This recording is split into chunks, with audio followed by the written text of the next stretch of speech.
Now it's time for Tip for the Week. Tip for the week, tip for the week, tip for the week, tip for the week, tip for the week, tip for the week. So, in Tip for the Week, it's writing down your ideas. So we can, try and amass all of this, we amass all of this knowledge and learning and understanding. And we have all these ideas and sometimes we don't know what to do with it. So one of the best things is get yourself a little journal or a big one and write down your ideas. I've got several of these journals. I'm always writing down notes and things like that.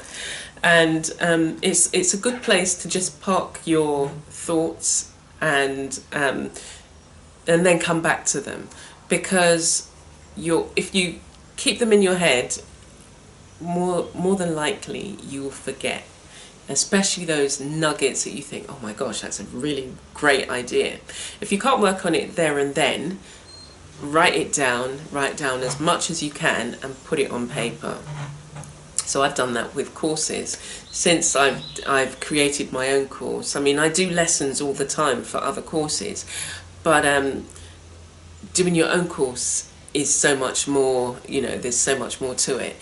But I had all these other courses just coming at me, and it was just like, I'd stop and I think, oh, let me, go into this. And it was just like, no, you need to finish the first one you're doing. And so writing down my ideas, writing down my thoughts, writing down things that I wanted to work on was really, really helpful. So that is the tip. Write down your ideas, and then you can come back to them and spend some time on them. Don't sell yourself short, don't sell your time short. It's worth the time that you're going to put in. So make sure you can give it your undivided attention when you then go back and sit and work on it. So that's Tip for the Week. Tip for the week, tip for the week, tip for the week, tip for the week, tip for the week, tip for the week.